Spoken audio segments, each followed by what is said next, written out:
हाल ही के दिनों में तमिलनाडु से बड़ी घटना सामने आई थी, जहां कल्लाकुरुची जिले में शराब पीने की वजह से 34 लोगों की मौत हो गई। करीब 100 से ज्यादा लोग अस्पताल में भर्ती थे। अब इन मौतों का आंकड़ा बढ़कर 50 पार कर गया है। इस पर बीजेपी ने प्रेस कॉन्फ्रेंस की। संबित पात्रा ने पार्टी की तरफ से कहा कि इतनी बड़ी खबर जो कि देश के केंद्र में होना चाहिए थी, उस पर इतनी बातचीत नहीं हो रही है। इस पर उन्होंने कांग्रेस को आड़े हाथों लेते हुए सीधे राहुल गांधी पर निशाना साधा।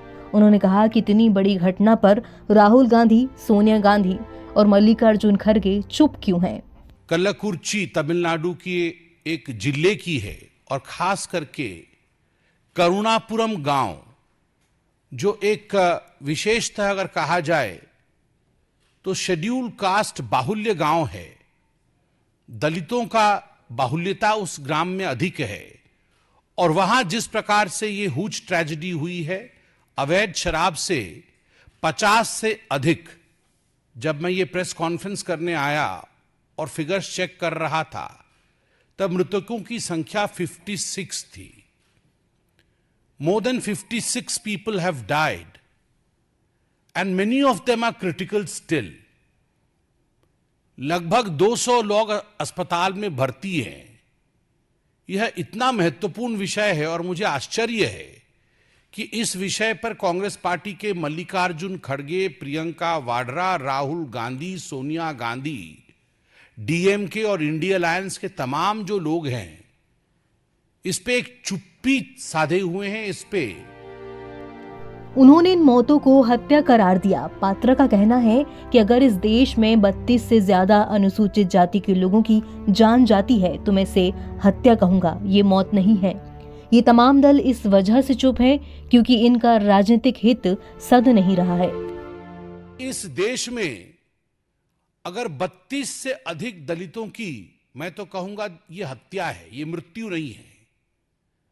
अगर एक प्रायोजित हत्या होती है, उस पर इतने पॉलिटिकल पार्टीज चुप हैं केवल इसलिए, और उनके एजेंडे में यह विषय इसलिए नहीं आता है क्योंकि उनको लगता है कि उनका राजनीतिक हित इससे सध नहीं रहा है। जो अवैध शराब का कारोबार करुणापुरम में चल रहा था, कल्लाकुर्ची जिले में चल रहा था, ये शहर के बीचों बीच चल रहा था, जिसको अंग्रेजी में प्राइम लोकेशन कहते हैं।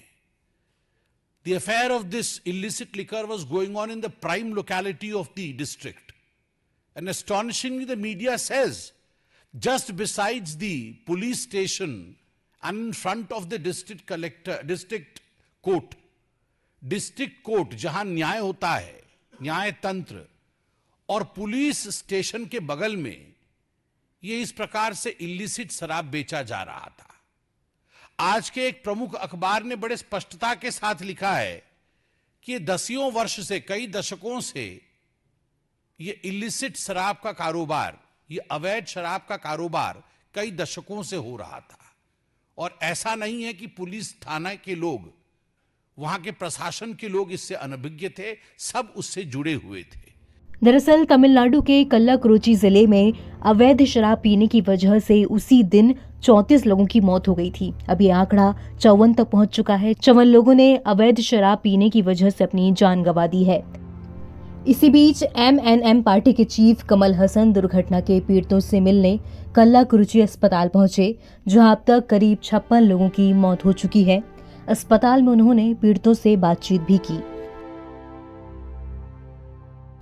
वहीं तमिलनाडु के सीएम एमके स्टालिन ने शराब कांड में जान गंवाने वालों के परिजनों को 10 लाख देने का ऐलान किया है।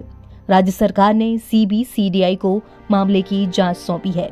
साथ ही कल्लाकुरुची डीएम श्रवण कुमार जाटवत का ट्रांसफर किया है, जबकि एसपी समय सिंह मीना को सस्पेंड किया। इतना ही नहीं, कल्लाकुरुची जिले की निषेध शाखा के पुलिसकर्मियों समेत 9 पुलिसकर्मियों को सस्पेंड किया है। सीएम स्टालिन ने मंत्री ईवी वेल्लू और सुब्रमण्यम को प्रभावित परिवारों की सहायता के लिए कल्लाकुरुची भेजा था। इस पूरे मामले में 39 साल के कन्नू कुट्टी को गिरफ्तार किया गया था और उसके पास से 200 लीटर अवैध शराब भी जब्त की गई, जिसकी जांच कराने पर सामने आया कि उसमें घातक मेथनॉल मौजूद था। मुख्यमंत्री एम.के. स्टालिन ने मौतों पर दुख भी जताया और कहा कि इसे रोकने में विफल रहने वाले अधिकारियों के खिलाफ कार्रवाई की गई है। NBT ऑनलाइन की रिपोर्ट।